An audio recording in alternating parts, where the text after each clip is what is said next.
Selamat Om Swastiastu, Assalamualaikum warahmatullahi wabarakatuh. Salam sejahtera buat kita semua. Shalom, nama budaya. Yang saya hormati dan saya banggakan semua, Ketua KPU, Ketua-ketua Parpol, pengusul, tentunya Bawaslu, tentunya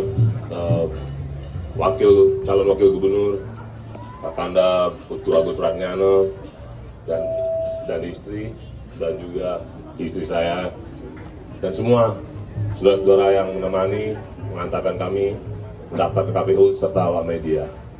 Jadi hari inilah hari bersejarah buat kami, di mana kami mengikrarkan diri untuk menyerahkan jiwa raga kami untuk menjadi pelayan masyarakat Bali jika diberi mandat oleh masyarakat rakyat Bali, dan juga restu hingga sampai dewasa, dan juga dikehendaki oleh alam, dan kami siap menyerahkan jiwa raga kami untuk Bali dan rakyat Bali.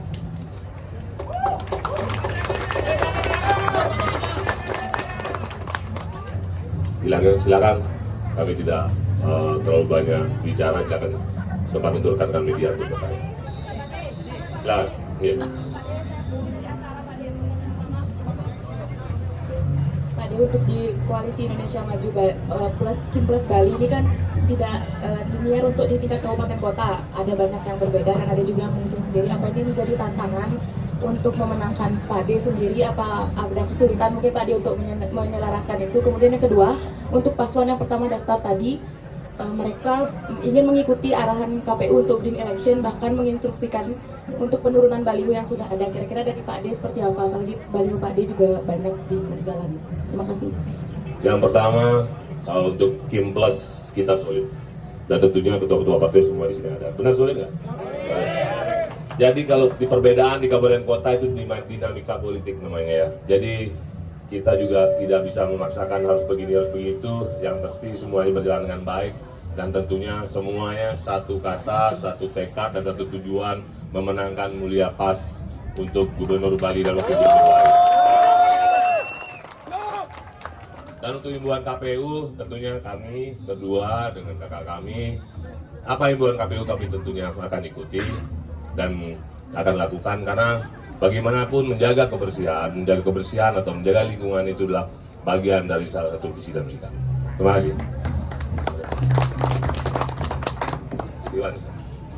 Selamat siang semuanya, izin Pak D dan juga dari TV One Jakarta.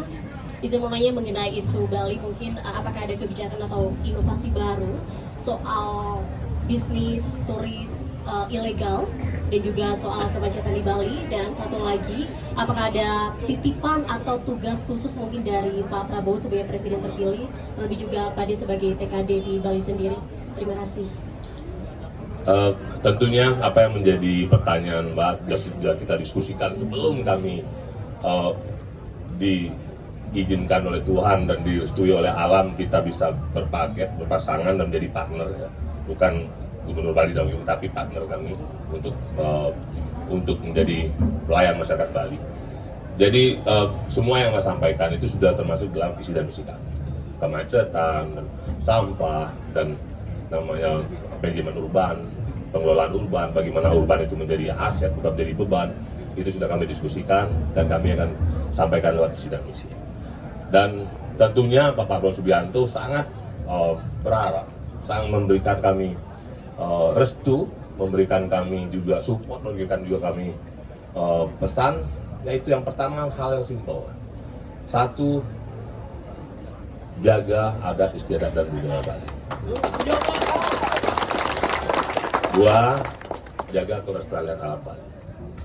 Tiga, jaga kerukunan dan umat beragama di Bali. Dan sisanya kami akan lakukan yang terbaik, apapun yang menjadi visi dan misi kami dan seluruh sedekat pusat, beliau akan support penuh tentunya untuk kebaikan Bali dan masyarakat Bali. Ya.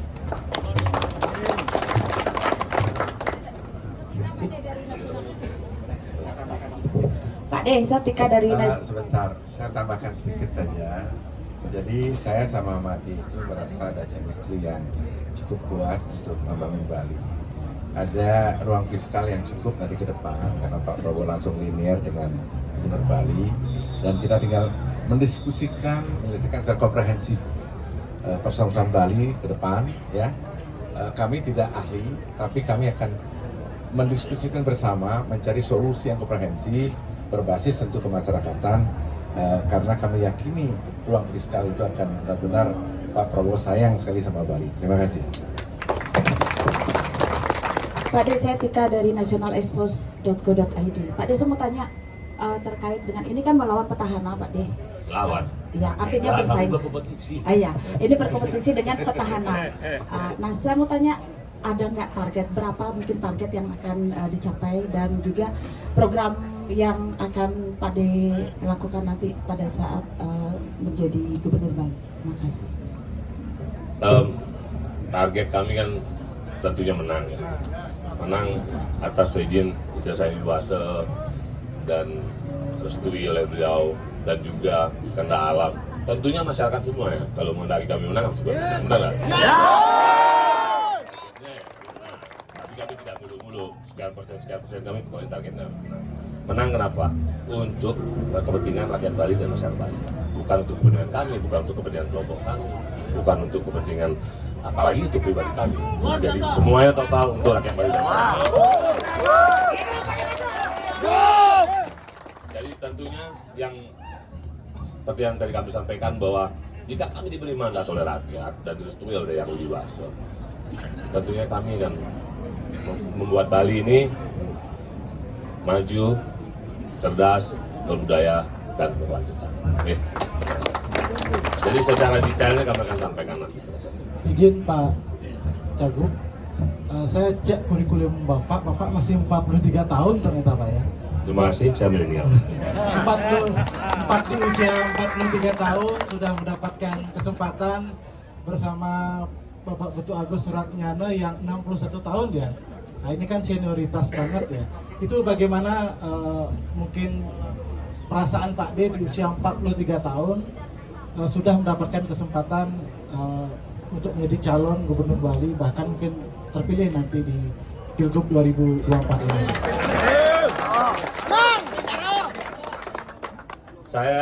Kami dalam mimpi pun saya tidak ada. Jangan berpikir, mimpi pun saya tidak ada kenapa saya harus mendapatkan kesempatan ini.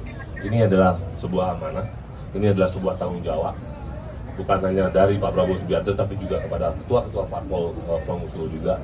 Jadi kami ingin menunjukkan kepada saudara-saudara kami yang milenial, yang Gen Z, bahwa anak muda ini tidak bisa dikesampingkan juga.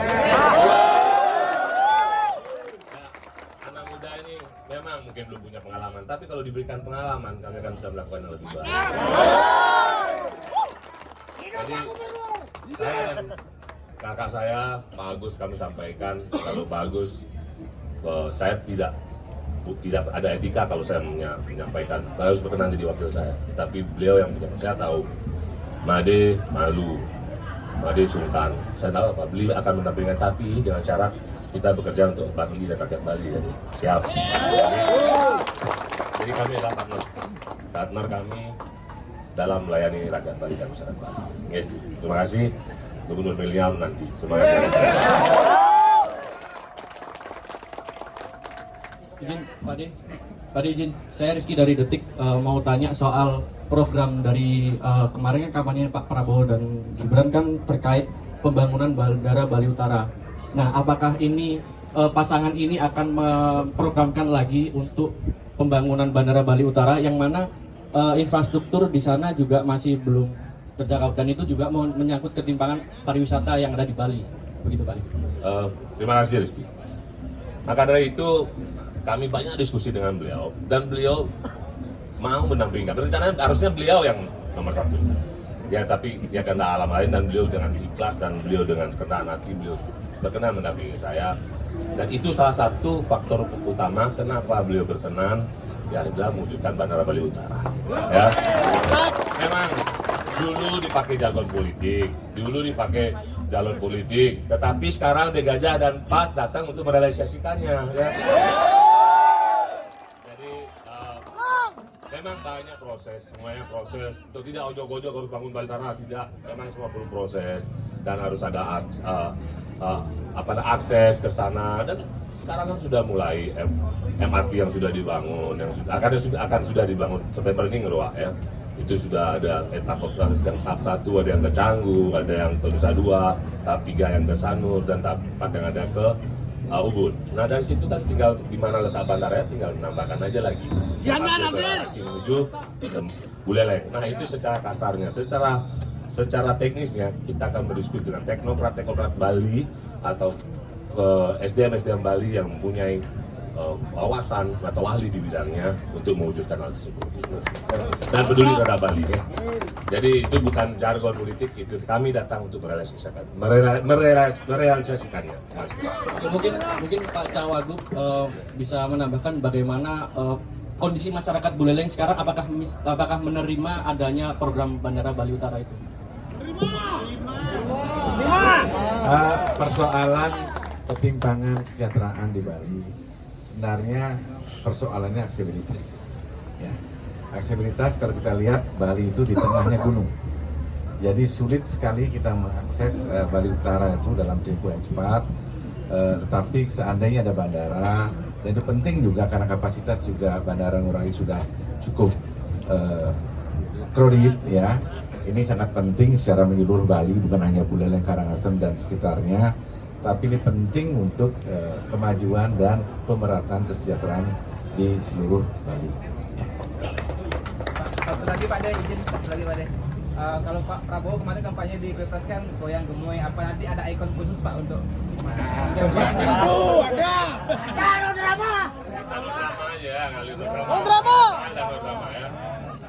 Slogan kita bersama berdua adalah berjuang, bekerja, saling melengkapi.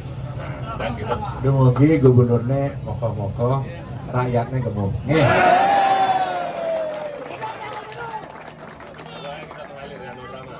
mengalir, tidak ada sandiwara gitu ya. Terima kasih rekan-rekannya semua. Terima kasih. Jadi mohon doanya dan supportnya Gubernur Milenial nanti. Terima kasih.